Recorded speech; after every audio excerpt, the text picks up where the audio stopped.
natin lahat mga kabakuod. Ngayon, nandito tayo sa ating kamatisan. Bago nga pala ang lahat, shoutout nga pala kay Giancarlo Hilario at Gisam Mancheta. O, yun po mga kabakuod. Babanggitin ko na. Ngayon po, itatanong si Giancarlo Hilario kung paano yung tamang gagawin sa kanyang kamatis. Ngayon, paliliwanag ko sa kanya. Ang mabilis kong ginagawa, lalo doon sa panahon na tayo may sikat ng araw, yung mga tinatawag nating rekta o rektang dilig. Ngayon, dito ko yung ipakikita, ganito ang dapat natin gawin. Ibababad natin ang ating pataba at tatakpan natin ng masinop. Kaya ko naman nasabi, ang ating kasing pataba ay nabubuo siya sa tatlong, kagaya nga ng sinasabi sa inyo, yung nitrogen, phosphorus, potassium, na posible naman tumakas ang nutrihino o ang nitrogen na pwede sumama sa hangin. Ngayon, sa panahon na siya ating gagamitin, sa panahon na, ito nga yung panahon natin ngayon, may araw, mas maganda na ginagawa kong kaparaanan yung rekta o direct na dilig. Kamukha nga po niyan, akin nga ipakikita. Sa panahon na ang aking kamatis ay may gulang na, kaya ang aking ginagamit, akma sa aking halaman, ay yung mga, ganito mga pataba, ito yung Yara Winner na talagang concentrate sa bunga o pagpapalaki ng bunga. Ngayon po, depende sa edad ng ating halaman. Ngayon po naman, pakikita ko sa inyo mga kabakod ang tamang paggamit. Dalawa ang mga proseso na ating paggamit. Halip po kayo at aking ipakikita at aking halimbawa sa inyo sa aking mga kabakod. Halip po kayo at panoorin nyo.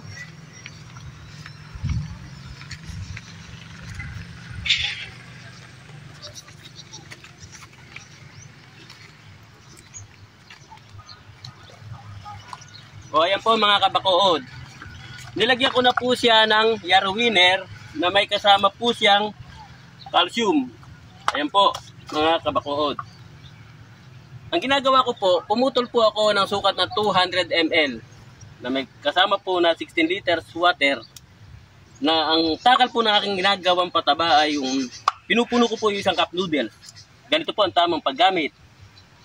Pag po dinilig natin siya ng 200 ml na may kasama ng pataba na may layo naman po na iwasan po natin siya ay madikit sa puno dahil siya po ay may alat na posibleng sirain niya ang kanyang puno na kung siya ating didiligin ay yung tama lang po sa kanyang ugat.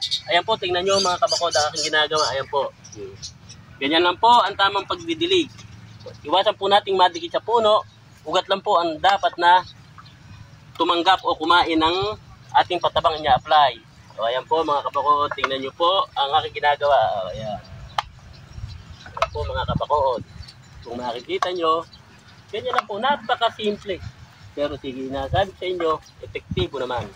At subok ko na yan. Panapanahon, yan ang aking ginagawa.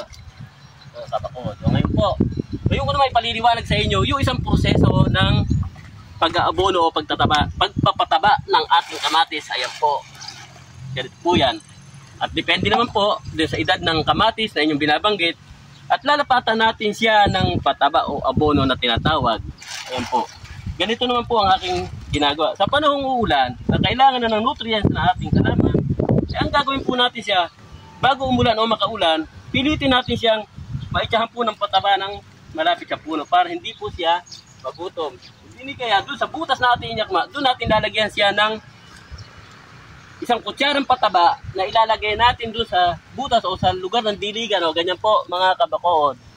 Ayan, ganyan lang po ang aking ginagawa para sa kung umulan, maluso siya at kainin ng ating kamatis o ng ating halaman na maiwasan niya siya magutom na para sa ganun, patuloy na siya ay may makakain at bumulas ang ating halaman mga kabakuod.